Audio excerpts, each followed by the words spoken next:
What is going on, guys? Welcome to Gumbs Videos. My name is Kyle Gumber. I'll be reviewing Game of Thrones Season 2. So, a couple weeks ago, I did a review of Game of Thrones Season 1. That was my instant reaction. Never watched Game of Thrones before. I just jumped on the train. I just got done watching Season 2. Now I'll be reviewing Game of Thrones Season 2. One big negative I had with the first season was I felt like I was misplaced because I did not know what was going on. This season, you start to grasp things a lot easier because you're familiar with the characters. You're starting to get familiar with the character names, and you're starting to feel like you're like a feel of like who's who, who's what, and like who's an asshole, who's a good guy, and stuff like that. I really liked seeing these characters interact with each other. King Joffrey, last time I was like King Julian, maybe, who knows? It's the stupid like little lemur thing from the Penguins of Madagascar and shit like that. I freaking hate King Joffrey. As a character, I don't hate the actor. The actor, well, probably, hopefully isn't like that, but he's just a total, utter douchebag. And that's where I feel like the season kind of focuses on, is just King Joffrey's story and like him being a king. It was like cool in the beginning, kind of slowed down in the middle, but really picked up in the end, and with that storyline at least, and that was fantastic. Seeing the end battle of the season, like episode 9, was probably the most badass thing I've ever seen. And there was one line of dialogue, that dude with the burned face, he had one line of dialogue that actually made me laugh out loud. I was watching at like 2 in the morning, I was dying. He was like, if any of you guys die with a clean sword, I'm gonna rape your freaking corpse. Any man dies with a clean sword, I'll rape his fucking corpse!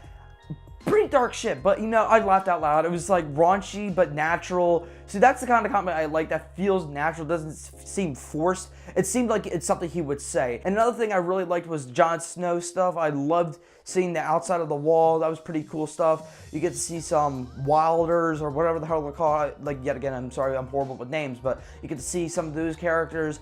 There's a lot of lore, not just south of the wall, apparently north of the wall. There's their own whole society out there. We're definitely going to learn a lot more about that in further seasons, and we get to see these, I forget what they're called, like these creepy ass monkey things with the blue eyes.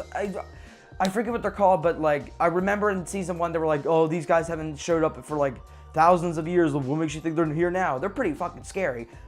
Just saying, they're really terrifying. Like, he's like got the undead army, like, let's attack. I was like, what the fuck? And that's the cliffhanger. I was like, when I was watching that episode, I was like, cliffhanger, cliffhanger, cliffhanger. I was like, son of a bitch. Now I gotta review this, and then as soon as I'm done this review, I'm going to season 3. So that's mostly my positives. Like, it really grasps your attention. Like the first season, it really grasps your attention because it's not so much as the cliffhangers, because you really want to see where these characters are going. Going back to the King's Landing storyline, Tyrion.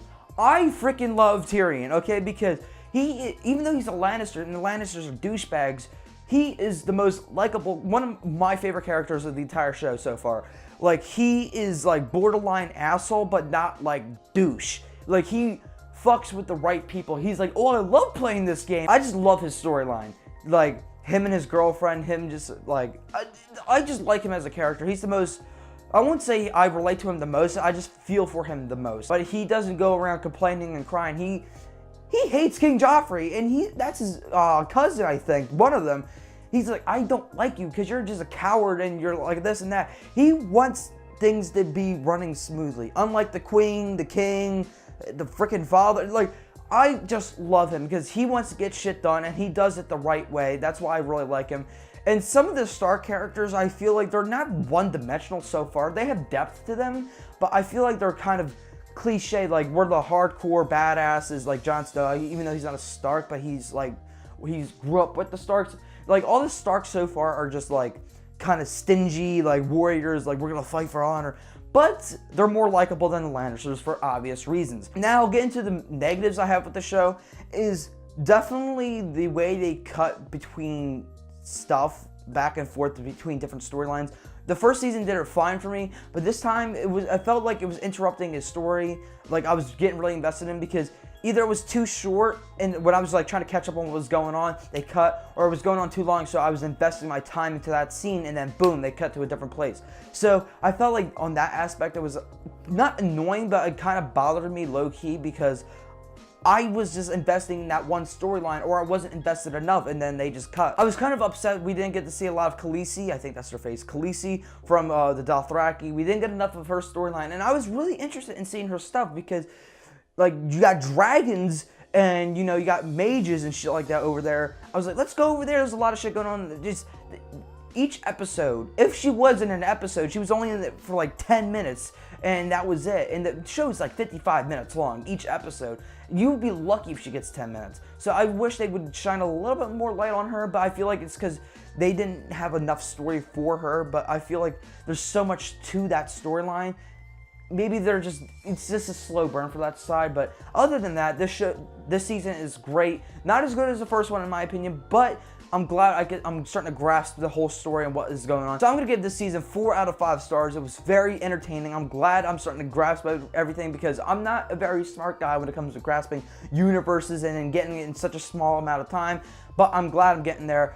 I can't wait to watch season 3, guys. I want to hear your thoughts down below, guys. I have a Twitter, Instagram, Gumps_videos. Go follow me there for latest news updates on my channel. Thank you guys for watching. Please like, subscribe, and I'll come later, and goodbye.